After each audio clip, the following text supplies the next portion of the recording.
like to call on another Bulldog, another University of Georgia alum in this office, Eric Sinsley, to kind of chat this out with me because, hey, Eric. What's up, Talia? How are you?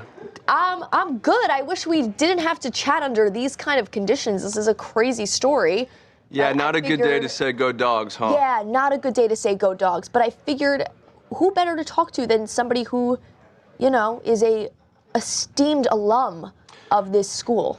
Well, first of all, I think we have to state the obvious. These are allegations, nothing, there's been no convictions, right? Correct. No convictions yet. So, first of all, kudos to you for breaking this story, because I think idiots and people like this, allegedly, if this teacher did this, should be exposed, attention should be drawn to it.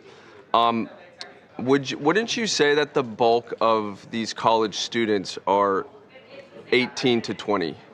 Yeah. And you and I were chatting before you got on the stream, and you said that maybe someone tailored their age to try and trick this professor. Mm-hmm. I think what had come out was, I believe that the people of Street Sweepers TV had kind of put out a false like dating profile of like a 14-year-old to try to intentionally trap and attract alleged pedophiles to then bust them, kind of like a To Catch a Predator show type deal. Gotcha. So quick sidebar. I actually had a friend, and I use the word friend loosely because I'm no longer friends with this person, more of a social friend. He got, a few years ago, he got caught in a similar situation by street sweepers for sending illicit, inappropriate messages to minors. So I'm kind of familiar with how this works.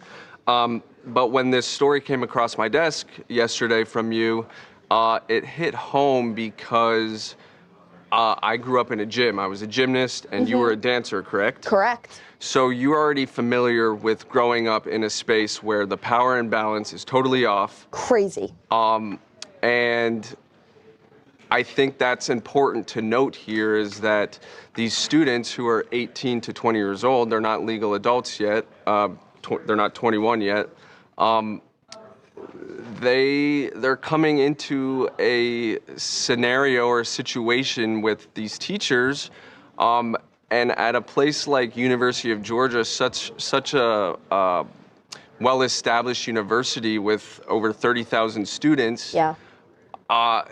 You're not walking into a classroom thinking that you're going to be taken advantage of. Absolutely.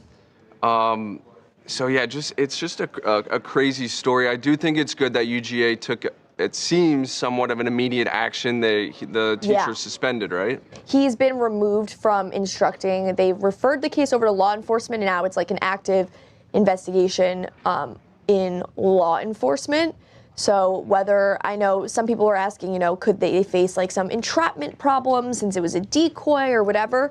And now that's all in the hands of law enforcement. But it's so crazy that this man was actively teaching his class when Street Sweepers TV like came in and kind of made this whole scene. And they read his text messages, these alleged messages, out loud to the class, and it was really disturbing stuff. And the person or the minor that is the minor, is that the person that released the messages to street sweepers? So I think street sweepers used a decoy. So like someone who was like 25 was saying like, hi, I'm 14, almost 15. And the professor was like, let's meet up, don't tell anyone. And then they kind of from there were like, oh, busted. Like you were chatting with what you thought was a 14-year-old boy. Yeah, I mean, if you watch the video, I mean, you don't even have to watch the entire video. I mean, it's written all over his face. And he even says, he goes, I made a mistake, I made a mistake. So it's like, if you know you made a mistake of some kind, you admit something went wrong at some point. Yeah, if there was, if he was being investigated, he wasn't even being investigated at that point, and he was giving all the tell-all signs. Yeah. The crossing of the arms, looking back at his classroom, which I believe was filled with students. Students, and then they went in and like to all the students were like, "Hey, we're actually really sorry to interrupt, but like, here's the texts that your professor like thought he was sending to a 14-year-old boy. Like, let's read them out loud." And here's crazy. And here's what I'll say. I don't want to speak for all college towns, but Athens and specifically Clark County is a sketchy town. Yeah. I'm not trying to hate. I'm just being real. Yep. And so it's almost common grounds, unfortunately, to breed a predator like this professor. Yeah. I think in more recent years, like downtown Athens, that kind of area has gotten a lot better. They've done some good work over there, but Street Sweepers TV operates only really out of Athens right now, and they have a plethora of people that they have kind of filmed with this exact same problem. It is a massive issue. Yeah, and I mean, since the 80s, there's been over 120 cases of misconduct between teachers and students. That's crazy. That doesn't specify age, but I believe you said that this kid potentially was only 15 years old. Yeah, the messages, I believe, was like 14 turning 15 soon.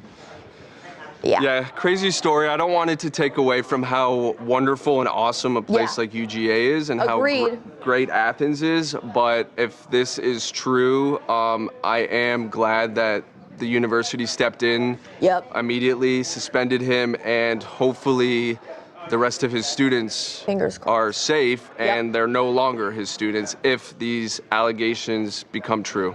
I completely agree. Hopefully it's in the hands of law enforcement. Obviously, we'll keep you updated if we hear of anything, but go Dogs. Yeah, go Dogs. Ish. Well, thanks, Eric, for chatting. We'll see you out on the floor in a little bit. All right, Talia. Oh, man.